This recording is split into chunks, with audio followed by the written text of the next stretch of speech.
So good afternoon, everyone. Thank you to everyone who has joined us for our next webinar in the CARSI webinar series, and for those who do join us in a few moments. Today, we are joined by Dr. Nicole Bijlsma from Building Biology, and she will be talking to us about the health impacts of mould from environmental exposures. For this webinar, we will just start with a quick Q&A to get to know Nicole a little better, and then we will hand over where she will talk through a presentation for us. So we would first like to know the hows and the whys. How did you get into the industry, Nicole, and why did you establish the building biology industry?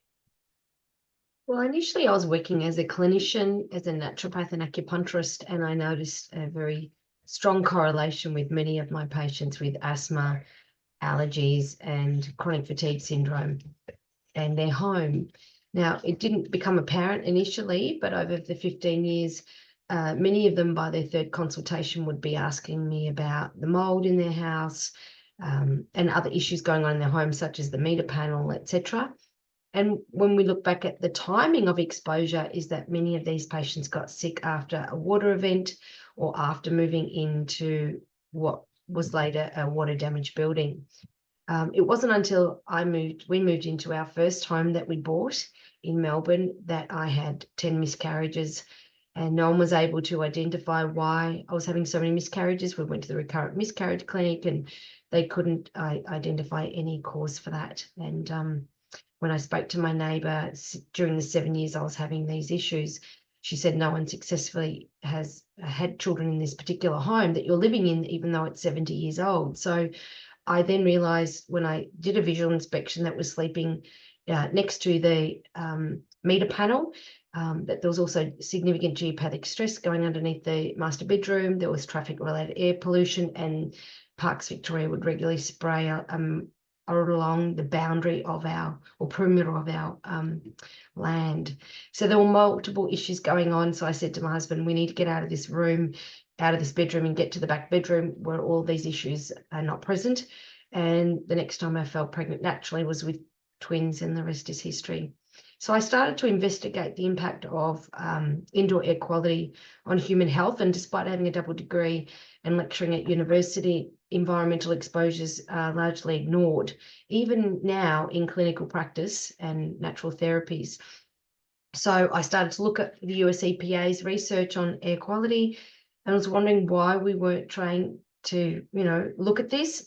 I did postgrad training in China in 92 at Guangzhou TCM Hospital, and of course, nothing about environmental exposures was addressed. So I just started to walk into my patients' homes and started to ask more questions, and I found very strong correlations between many of my clients with insomnia who were sleeping near their meter panels, and that became more and more apparent, and of course mould, asthma, allergies, chronic respiratory tract infections, etc. So I just realised there was a lot of data here, started to incorporate into my own environmental exposure history, and I spent really the last 2 decades looking at the impact of environmental exposures and did my PhD on that. Yeah. Thank you so much for that information, and thank you for telling us personal information as well. That's really good of you to share that, just to give insight as well. So thank you. That's really good. We do appreciate that. Thank you. So yeah, now we know a little of your background, I will hand over to you, Nicole, for your presentation. You can tell everyone a little bit more about yourself. Yeah, thank you. Thank you. Very welcome. Great. So what I want to do is just present how do we assess risk in the restoration industry.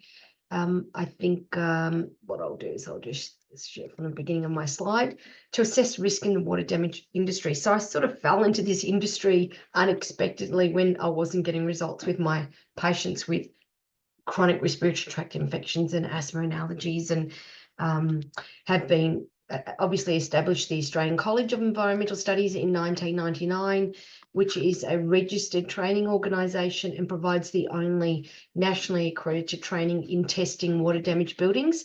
We've had almost 400 people come through the course, namely restorers, remediators, builders, hygienists, pest controllers, natural therapists. I've had a few doctors come through as well. So teaching them how to test water damage buildings. And it's become really clear to me, especially taking environmental exposure history with our clients, that their water damage buildings can cause serious adverse health effects. So background is with my research looking at the impact of environmental chemicals and electromagnetic fields and other environmental exposures on human health. I wrote the book Healthy Home, Healthy Family. I also co-wrote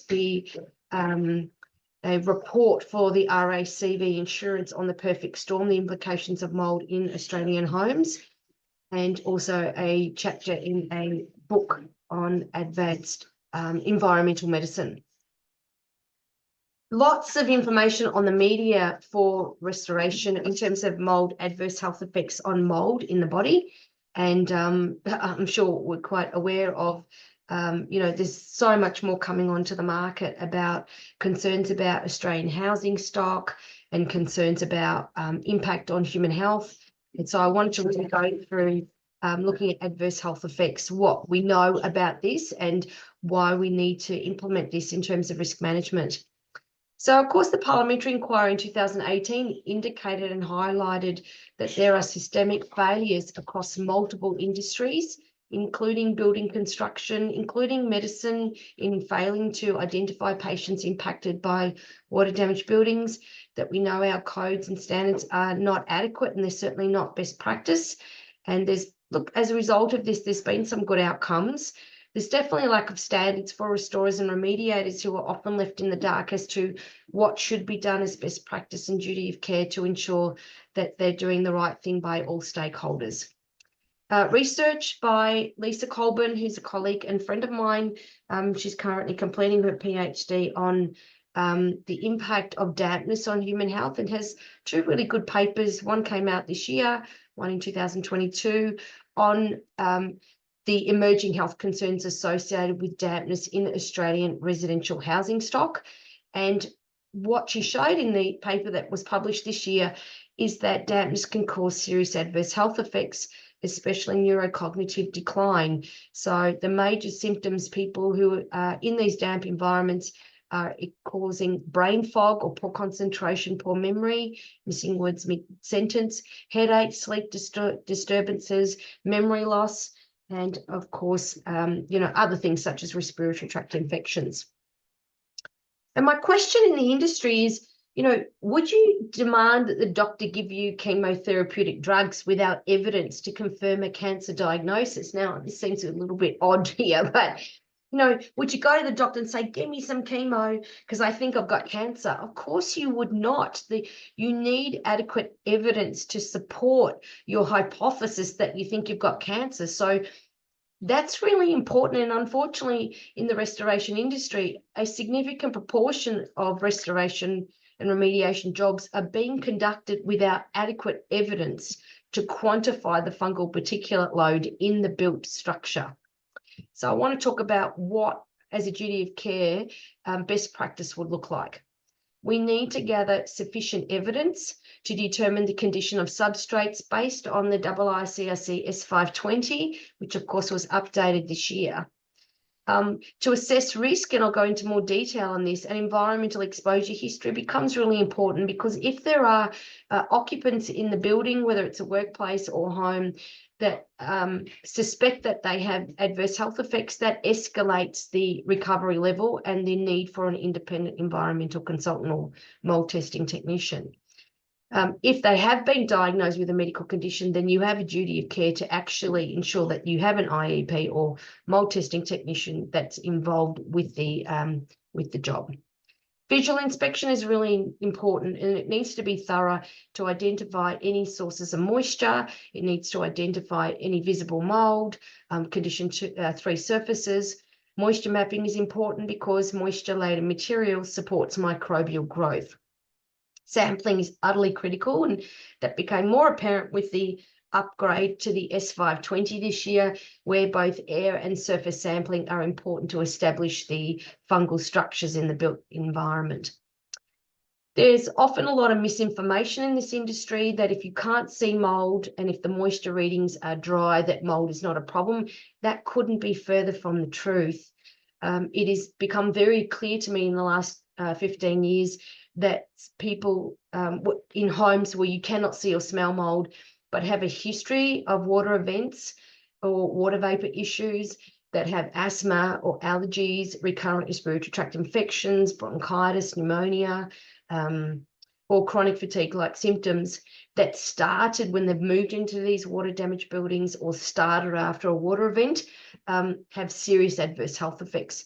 And when the building is properly tested, the fungal structures were elevated, if not extreme, even though you couldn't see or smell mould. So I think we really need to move past this notion that if you can't see it, it doesn't exist. We know condition 2 surfaces can be millions of spores per centimetre squared, and you cannot register with the naked eye. So to make a judgment based on a visual inspection is actually not okay. We really need to actually undertake the sampling to identify if it's a problem. And as I mentioned, this year, the S520 was upgraded to include both surfaces and air. I think air sampling is critical because the major route of exposure is through inhalation. So it's very important that air samples are conducted as a measure of risk, as part of your risk management. And of course, surfaces are important because they're able to identify, condition 2 and 3 surfaces. We also know with condition 3, with the upgrade to the S520, that it includes active, dormant, dead, non-viable, and visible or hidden mould. Now, I can tell you hidden mould you're not going to see on a visual inspection, but air samples can be quite helpful because we often find from experience elevated or extreme levels of fungal structures on an air sample. Couldn't see or smell mould in the room, and lo and behold, it was hidden in the wall cavity, in the subfloor, in the roof space, base plates behind kitchen cabinetry, etc. So sampling is a very important part. So there's different types of works that are carried out in the restoration industry. Insurance related work following a water loss event. Obviously private clients who suspect their house is making them sick. This forms the majority of the type of work we do as building biologists, is private clients, not insurance related, not following a water event where their doctor has referred us as a result of concerns the house could be making them sick. And of course, post-remediation verification. So just wanted to remind everyone in terms of legal obligations, people say in our industry there's no legal requirements. Actually, there are under the Work Health and Safety Act. And we have a regulatory hierarchy, as you can see in the top right. An Act regulations are legally enforceable. Codes of practice, Australian standards and industry standards are not legally enforceable, but provide specific instructions on how to comply with the Act and regs. So I just wanted to remind everyone under the Work Health and Safety Regulation 2011, Division 7, Section 50, number 1, that a person conducting or undertaking at a workplace must ensure that air monitoring is carried out to determine the airborne concentration of a substance or mixture at the workplace. And once you're employed by the client or insurance company to go to a home, for example, that becomes a workplace. To which an exposure standard applies if the person is not certain or unreasonable grounds whether or not the airborne concentration of the substance or mixture at the workplace exceeds the relevant exposure standard. Now, we don't have exposure standards for fungal structures in the built environment. I don't know whether we'll ever get there to establish dose-response relationships, simply because we know people have different susceptibilities to exposures to mould. And of course, quantifying if it's Aspergillus, and if so, what species of Aspergillus at what spore count is going to cause illicit adverse health effects will be difficult to establish. So I don't know whether we'll ever get there in terms of dose-response relationships and actual exposure standards. However, monitoring is necessary to determine whether there is a risk to health, and it's become clear to me over the last 15 years where I test the entire house and map that to adverse health effects, that there's definitely elevated water damage moulds, Aspergillus, Penicillium, Chaetomium, and Stachybotrys and Fusarium, etc., even Cladosporium, can cause adverse health effects in individuals. So under the legislation, airborne contaminant means a contaminant in the form of a fume, mist, gas, vapor, dust, and it actually includes microorganisms. So there is a requirement under the Work Health and Safety Act to monitor the air, including microorganisms. Under Division 2, Section 19.2, there is a primary duty of care that a person conducting a business or undertaking must ensure, so far as is reasonably practicable, that the health and safety of other persons, including employees, including occupants within the home, are not put at risk as a result of the work carried out of the conduct of the business or undertaking. So this is where it becomes important that if builders are doing renovations, that they, that if they suspect that there's high levels of hidden mould, that containment is set up, or at least that testing is done to establish if containment, air scrubbers and negative air is required to prevent cross-contamination of a mould issue in the home. Under the Work Health and Safety Regulation 2011, Section 53, number 3, a person conducting a business or undertaking at a workplace must ensure the results of the air monitoring are carried out under sub-regulation 1 are readily acceptable to people, the occupants at the workplace. So occupants have a right to know what those air samples are saying to see if there's potentially a risk to their health. And of course, the good news is there's currently Australian standards underway to endorse the S500 and the S520, which hopefully will be endorsed and in practice in 2025. This provides a duty of care for restorers to ensure that they follow basic minimum guidelines set out in the S500 and S520. And of course, if they follow the guidelines in S500, then of course it shouldn't become a mold-related problem. So this will be good for our industry. So let's have a look at, in terms of testing a water damage building protocol that we teach at the college. And first, of course, is to assess risk, and occupant exposure is very important. Is this house fit for human habitation? Is it a risk for occupant health? As a building biologist, when I wrote the course 2 decades ago, under the ANSCO code, it is as a health practitioner. So we actually are a bridge between clinicians and the restoration industry, going in and assessing homes to see health hazards that could impact human health, what those symptoms look like, and then referring them on to clinicians to actually get diagnosed. So assessing risk, I'll talk a little bit about that. Identifying the source of moisture and moisture-laden material is the most important priority any restorer or mould testing technician needs to take on board, because the cause of adverse health effects is microbial growth. In light of the fact spores are everywhere from the Arctic to the Antarctica, everywhere in your home, on the surfaces in your home, mould itself isn't the problem, it's microbial growth as a result of the presence of dampness. So once dampness is present within 48 hours, you've got microbial growth. If it's a small bit of dampness, it's a small problem. If it's a big bit of dampness, it's a big problem. So the risk needs to be established based on the size and the surface area impacted. Moisture-laden material should always be addressed in any restoration, so it either has to be dried or discarded based on the S500 in order to prevent microbial growth. So as long as there's moisture-laden materials, it will support microbial growth and contribute to fungal structures in the air samples.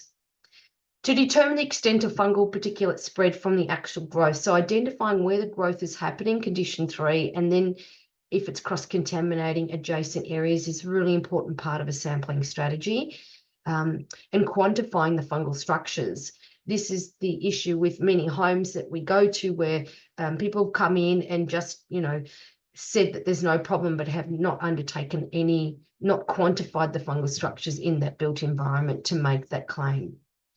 Provide recommendations to return the structure to a pre-damage condition, of course, is important, and that's where, adequately qualified restorers with the IICRC qualifications become very important, and establishing the recovery level for the post-remediation evaluation or verification. So let's have a quick look at this. Risk management involves 3 steps: identify the hazard, assess the risk, control the risk. In terms of the hazard, mold is everywhere. Is it a problem for all homes? Of course not. Is there a bit of mold in the grout of people's showers? Of course there is. Is it a risk to health? Probably not. Bit of mold, visible mold on a window is not going to be a risk to health unless people lick it or inhale it right on the surface. So you really need to establish the risk. And the risk will be based largely on the surface areas and the substrates involved. We have found from exposure, from assessing homes, that carpets that have got wet, that have not been addressed, adequately dried in a timely manner, and that have been left, can cause this most serious adverse health effects, especially your tertiary colonizers like Chaetomium and Stachybotrys. So assessing the risk becomes really important. Knowing what substrates are involved is important. When we get moisture on windows and non-porous items and tiles, etc., they don't generally support significant microbial growth because there's not enough food for it to grow on. And this became more apparent to me in terms of Asia when I'm there, that, despite having very high humidity levels, the microbial growth is restricted by the fact that the mold and dampness is on non-porous materials that have very limited biofilms to enable mold to grow. In contrast, when you get dampness on carpets, rugs, soft textiles, mattresses, bedding, rugs, all of those things, textiles, window dressings, that's when you can get elevated levels of fungal structures in the built environment that could pose a health risk. So it's not just identifying, yes, you have mold, but more importantly, is it a risk to health? And then, of course, once you identify it's a problem, to control the risk. The problem in our industry is that it's not like lead or asbestos, that it's a static hazard. It's actually a living organism that changes rapidly. In small changes in environment can change the outcome in a very short period of time. So testing a water damaged building is not an exact science. There is no single method or instrument that can be used in isolation. We know with a water damaged building that it is a chemical stew of bacteria, fungi, and byproducts, including actinomycetes, mycobacteria, endotoxins, mycotoxins, protozoa, and of course microbial VOCs. But it's also, when you have moisture present, you're going to attract pests, you're going to attract a proliferation of dust mite. Dust mite is the most common allergen in the world, affecting 21% of the world's population, and can cause similar symptoms to what you'd expect in water damaged buildings. And these are other issues that need to be considered. I also find in a very small handful of my clients that, I'm going into their homes, they suspect mold is the problem, and it's actually their pet. Cat allergy can cause very serious adverse health effects. And in a handful of clients, I've found that the cat has actually caused the symptoms as opposed to a mold issue. So this is where a building biologist can be very helpful, because they'll have the skill sets to identify other hazards that can mimic exposures that that mold can cause. So assessing occupant risk, looking at the magnitude and duration of exposure. How long have you lived in the house? When did the water events occur? Who spends most of the time in the house? So we find the longer people spend time in their home, in a water damaged home, the greater the risk of exposure to fungal structures, and the greater the chance that they're going to have adverse health effects, as opposed to people who spend, most of their time working away from home, in an office or whatever job that they may have. So that's first important to assess. Anyone who has an atopic constitution, i.e. have a history of food or environmental allergies, increased risk to mold in a water damaged building. Also, the symptoms of mold can be mimicked by other things like tick-borne illnesses and exposure to blue-green algae. So if they're spending time in rivers impacted by blue-green algae, can mimic very similar symptoms to mold. Increased risk for chemical toxicity, and people with chemical sensitivities can also be very similar in the symptoms to mold sensitivities. And in fact, what we find is a lot of clients with long-term mold sensitivities, they become chemically sensitive, and often they can also become electrically sensitive. So as a building biologist, it becomes critical to deal with the water-related issues in their home, but also reduce their exposure to chemicals and to electromagnetic fields that can increase their susceptibility.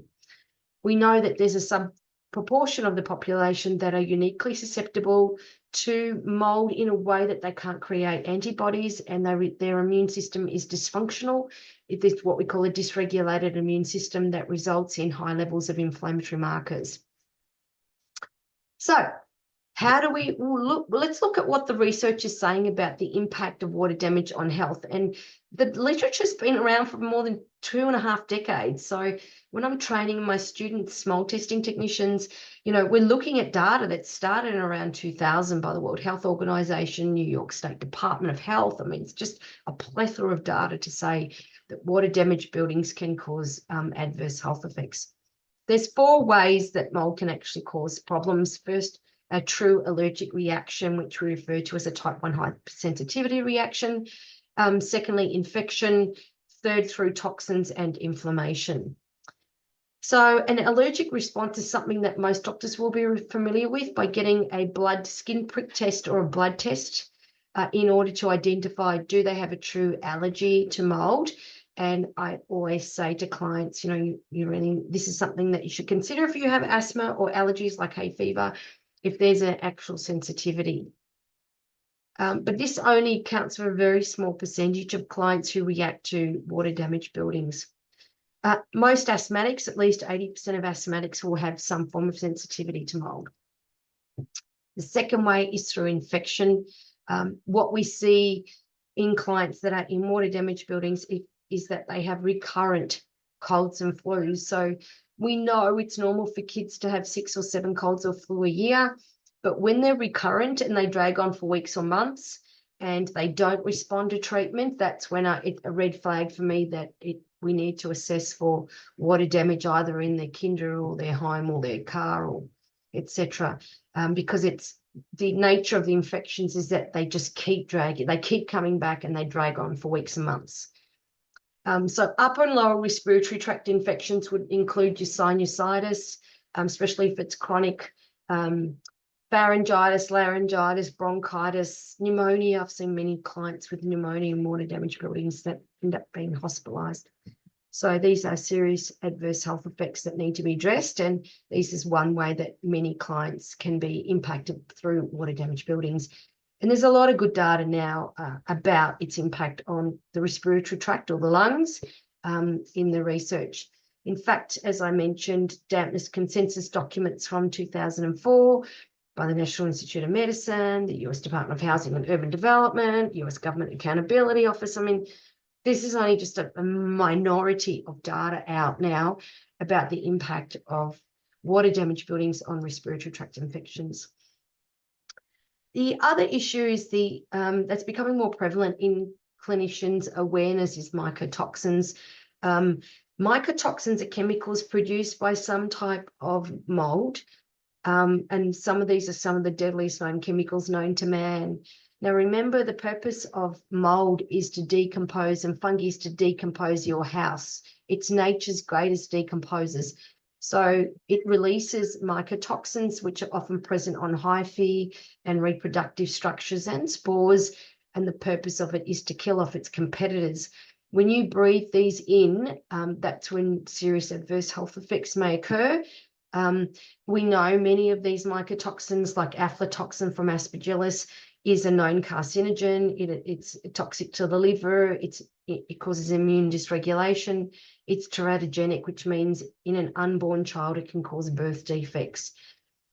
So many of these toxins can cause very serious adverse health effects. And most of the data on this came from livestock deaths, where livestock like cows, sheep, etc., were eating contaminated grains that had high levels of mycotoxins. This is why many clients who end up with these chronic fatigue-like symptoms need to get on a grain-free diet temporarily in order to reduce their exposure to mycotoxins. The problem with assessing mycotoxins in a patient to identify a mold illness is that many mycotoxins come from the food. They come from grains, they come from coffee. I love my coffee. I'm not getting rid of my coffee. I can tell you that right now. but it can come from grains. So establishing, is it from the water damaged building? Establishing, is it from food? Well, it's very difficult to do unless you send your test to a lab in Germany that charges a lot of money to establish and differentiate between that. So I think on its own, mycotoxin testing isn't sufficient to identify a mold-related illness, but many clients will get their urine tested for this to see if it's an issue. Yep. Toxins, we know that the damp, musty odors. So microbial VOCs are gases that are released by mold as a result in the presence of moisture. And a lot of these chemicals are also coming from bacteria. So that damp, musty odor is very, very important to identify because it's a marker for microbial growth. And they've actually quantified what these chemicals are made from. So you can see here, they even have CAS numbers, believe it or not. But the major point here is if your client is aware of a damp, musty odor, or if you're aware of this when you're conducting an assessment of the home, that is a very important marker that there's microbial growth because these chemicals are released when bacteria and mold are multiplying. And lastly, inflammation. Inflammation in a subset of the population, it causes mold exposure can cause inflammation. And this can result in particular biomarkers that are not identified on a conventional full blood examination. So most GPs would have no awareness of this. You really need to get to a clinician who has a good understanding of how mold can impact the body because you're looking for very specific markers in the immune dysregulation. Complement C4, for example, TGF-beta, MMMP, etc., are very specific markers that need to be identified to look at whether this is actually a mold-related illness. The history, however, is often very clear. So, you often find clients, what happens is in these cases, they develop chronic fatigue-like symptoms, their sleep is disturbed, they have fibromyalgic type symptoms, and the brain fog is often quite severe. Poor concentration, poor memory, missing words mid-sentence, often maybe dyslexic, and they get this gradual decline in central nervous system function. So many would diagnose them with chronic fatigue-like symptoms, which we now refer to as chronic inflammatory response syndrome. What's interesting is this paper that came out recently about patients being diagnosed with hypothyroidism, but they don't have conventional markers for this. They often put on weight, they have these chronic fatigue symptoms, fibromyalgia, the symptoms I've just described. And this paper was actually very helpful because it shows us that reverse T3 ratio is very important in diagnosing these patients. It's not a test that most conventional doctors will do, but helps us explain why many patients in these water damaged buildings end up with these chronic fatigue, like their thyroid is impacted, and what tests the doctor should do to identify that they have a thyroid related disease associated with mold. So that's an important paper. So deficiency or imbalance of many hormones such as T3. Dampness hypersensitivity syndrome is another word that is used to describe mold-related illness. So CARSI is one, chronic inflammatory response syndrome. The other one's dampness hypersensitivity syndrome. This is common in the Nordic countries, and the diagnosis is based on a history of exposure to water damage and mold. Suffering sick building syndrome, which is the old term we use for mold-related illness, causing many of the symptoms I've already described, including chemical sensitivity. So step 2, identify the source. So first is to assess risk, and the risk is really health-based. If the client has a medically diagnosed disease or suspects, then, that's where an IEP or mold testing technician should actually get involved. The second step is always what causes the mold? What's the cause, the root cause? And of course, it's going to be moisture. It's either going to be liquid water or it's going to be water vapor. And looking at the history of the building envelope for roof leaks, history of water issues, weather events, drainage and plumbing problems, especially flexible braided water hoses splitting, history of the age and servicing of HVAC systems. So most split systems are contaminated because they're not serviced regularly. They're often at a low setting, so it's not condensing, it's condensing and causing microbial growth. Lack of maintenance and cleaning is one of the number one a common reason why many residential housing stocks have elevated mold is because they're not maintained. Because it's costly, let's face it. You know, your stormwater system eventually breaks down. The stormwater pits need to be replaced. Your pipes, you've got roots from the trees getting in there. It needs to be maintained. The gutters, you actually have to clean them. I don't like the gutter guard. You know, the houses need maintenance, and they're often a bottomless pit of money replacing, maintaining the roof, resealing the roof. All of these things are critical in reducing your load exposure to mold. Another one is contaminated contents. A minor proportion of our clients will have sofas, dining tables, mattresses that are contaminated, that they bring into an environment where they've contaminated the built structure. So I'm looking at the history of contents becomes very, very important. You know, so a recent one that I did where it was an oak table only worth about $50,000 in this mansion, and it had significant visible mold under the table on visual inspection. The air samples were elevated in the room, and after doing significant surface and air samples, it appeared that item affected the built structure as opposed to the built structure affecting the contents. So that's where sampling is important, because it's able to identify the root cause as to where it's actually coming from. Asking clients about contaminated contents that were in previous water damage buildings, very, very, very important.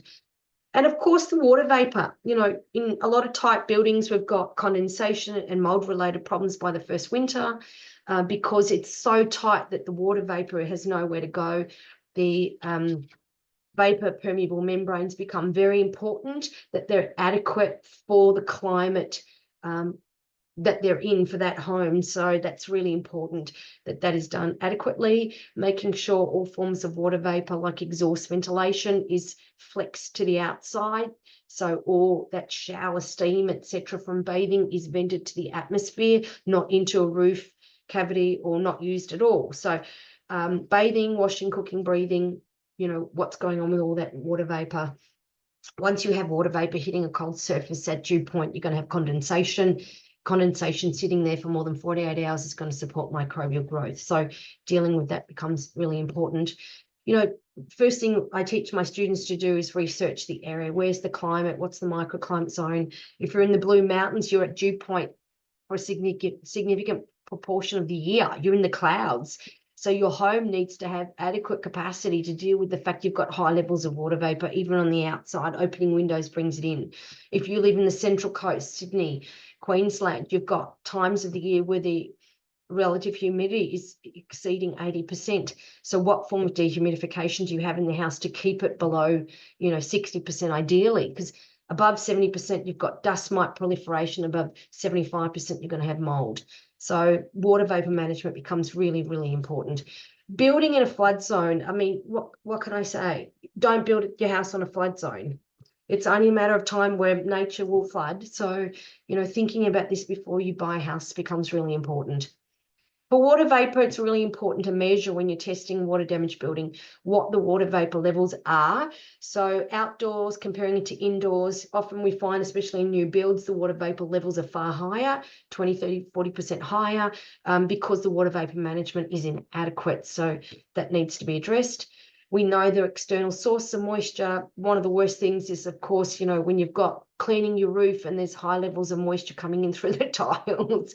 Be careful about that. Cracked roof tiles, flashing that's inadequate, that's breaking down, that's, you know, corroded. All of these things, you want to make sure your roof is sealed tight. You don't want efflorescence and moisture in the subfloor. You want to make sure your stormwater system is adequate. I mean, looking at this house, there's not enough downpipes.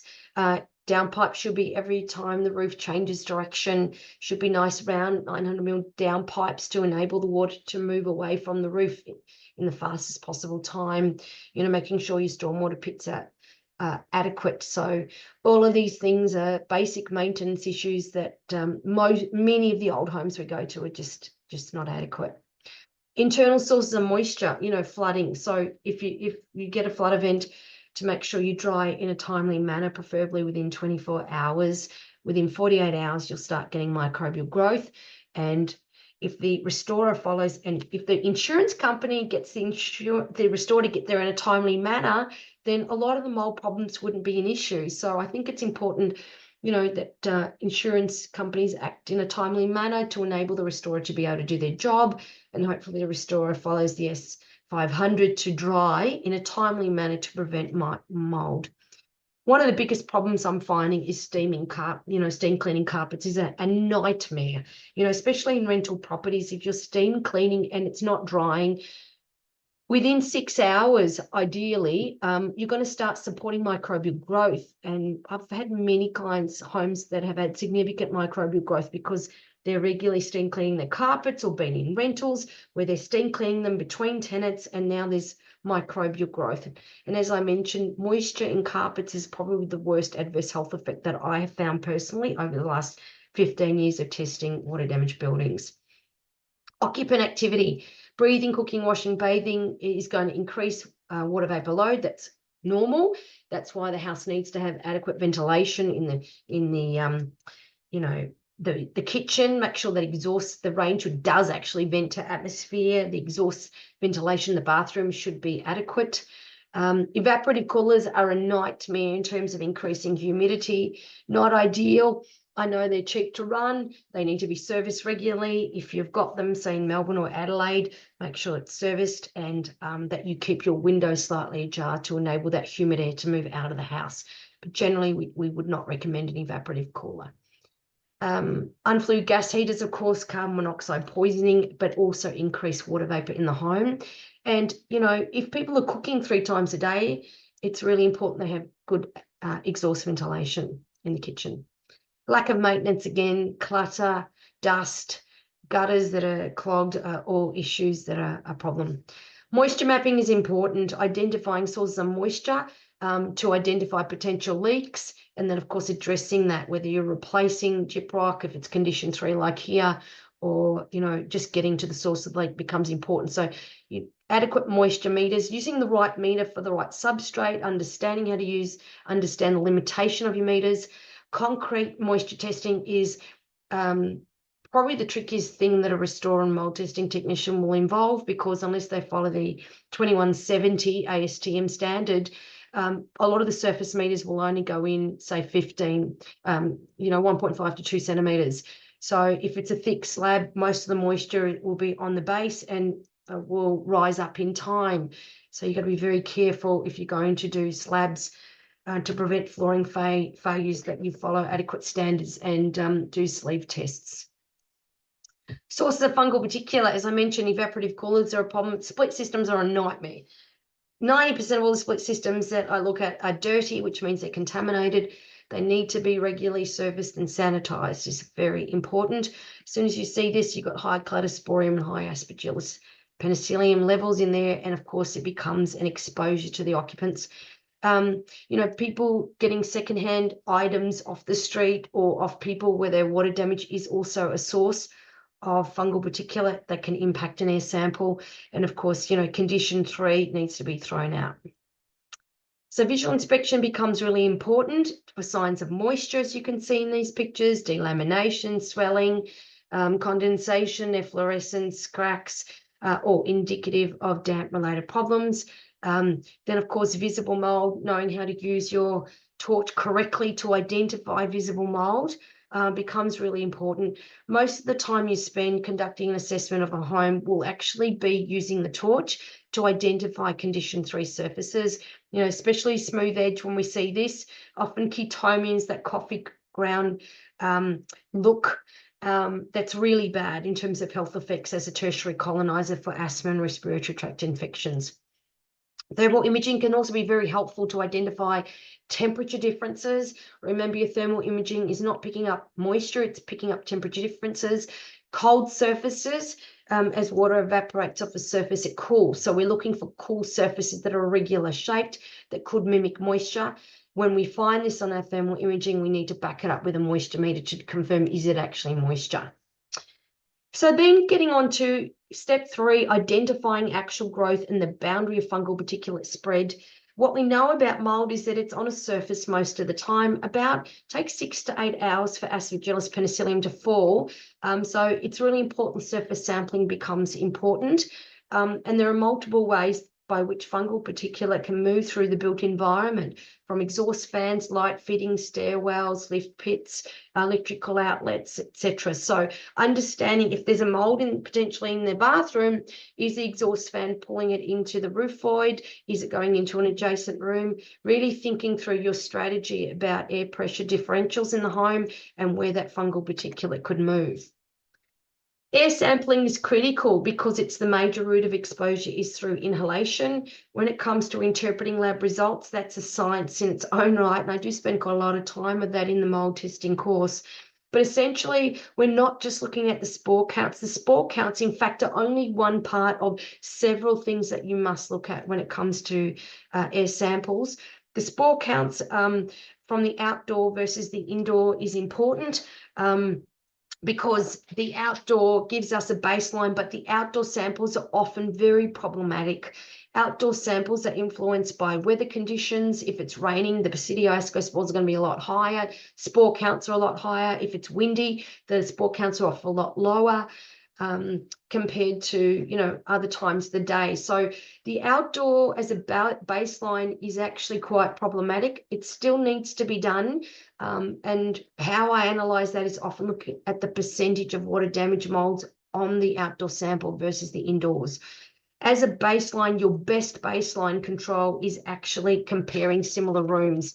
So if we have, for example, an issue in one of the bedrooms, then sampling a non-affected, non-water damaged bedroom in the same home becomes a much better control sample to establish if there's actually a problem. Looking at this air sampling, we're looking at the total spore counts. We can see, obviously, total spore counts in the outdoors, 7,000, relatively high, especially aspen. We don't often find aspen high in outdoor sample. Comparing it to the indoor samples, we can see that the spore counts in the kitchen, the lounge room, are higher than the outdoor, so there's already a red flag. When we come across Aspergillus, penicillium is probably the best signifying a biomarker we have for water damaged buildings, because aspen is present in almost all water damaged buildings, because its water activity goes from about 0.7 to over 0.9. So looking at the percentage of aspen in the outdoors is 29% versus the kitchen here, 95%. There's another red flag. Spore count's much higher. 95% of the slide was aspen in the kitchen. In the lounge room, 99%. So we already know these are condition 2, potentially condition 3 affected rooms. Obviously, we need to verify that with the surface samples in the rooms as well. Also looking at tertiary colonizers like Chaetomium, Fusarium, Stachybotrys, molds that are tertiary colonizers, which means they're symbolic of long-term water damage. Now, this is very helpful to look at, because if it's an insurance event, if you have tertiary colonizers, the chances are it may not be related to a recent water event, that it could be due to a past event or an event that's happened not related to the water damage. So that's really important, and that can be a good signifying organism. It's also symbolic that adverse health effects are likely to rise when you see tertiary colonizers, especially Chaetomium and Stachybotrys. So looking at tertiary colonizers, etc., becomes important. Hyphae is a symbolism of microbial growth. And of course, the debris rating should be 3 throughout the house. If it's more than 3, then that's also an issue. Surface sampling, of course, you've got nothing to compare it to. There's no outdoor or control sample. You're literally comparing it to the Australian mold guidelines. Anything above 500 spore counts considered to be an issue. Of course, if you have Aspergillus or hyphae or conidiophores and reproductive structures, that's an issue. You can see here in these samples that they're well elevated, and these are definitely condition 3 surfaces. So this is an art and a science to look at how to analyze and interpret lab results based on rank order is important. So looking at what's the rank order of the genre of fungi in the outdoor sample versus the genre in the indoor samples. If the rank order is different, that's already another red flag that there's a problem in that particular room. And of course, make recommendations to get to the source of the problem, which was the moisture, and remediate the built structure and contents. That's where a really good IICSC restorer remediator who's adequately trained to be able to do clean condition 2 and 3 surfaces based on the S520 is important. You're going to have, a licensed roof plumber is probably the most important trade. A good licensed roof plumber is worth their weight in gold in terms of plumbing leaks, roof leaks, all of those things. Drainage consultant, if drainage is a problem, a waterproofing consultant. So basically, you need a plethora, a network of good trades when you're in this industry to be able to identify who's going to fix the sources of moisture and then, of course, who's going to remediate. So in the last step is then post-remediation verification. Do you get the restorer to do it, or do you get an independent consultant like a building biologist or mold testing technician? Well, a lot of it will be based on the PRV or recovery level. A post-remediation evaluation is generally a lower form of validation required that can be performed by the restorer and remediator who did the restoration, as opposed to post-remediation validation, which requires a higher level of validation and evidence by an independent third-party consultant. So with the recovery levels, anything from 0 to 1, where it's a small to medium-sized area impacted and there's no health concerns, the restorer remediator will be testing in order to establish the adequacy of the remediation process. That's completely normal. When it comes to recovery 2, large areas involving more than 10 meters squared, that's when and especially if there's any concerns about health complaints in the occupants, that's when you'll need an independent third party to come in and test. Recovery level 3 is more for medically diagnosed vulnerable populations. You'll definitely need an independent person to come in that's independent to the restoration company. And level 4 is normally for, critical or compromised products, assets, or persons, etc. So anything from a level 2 onwards where health concerns are an issue or the area impacted is more than 10 square meters, you really should get an independent third-party person like a mold testing technician to assess it. That's it from me, over and out. Thank you, Nicole. Well done. I know once people start talking, it gets a little bit difficult when you get to the 1 hour mark, doesn't it? But yeah, thank you so much. That was amazing. I think it's a bit like Pandora's box when you open it, and as soon as you start delving into mold as a topic, you find there's more and more related issues that it causes, especially to anyone out there who may be beginning mold training, for example. There's so much more in-depth information than what people may actually realize. So it's really, really interesting. Is there any questions from anyone?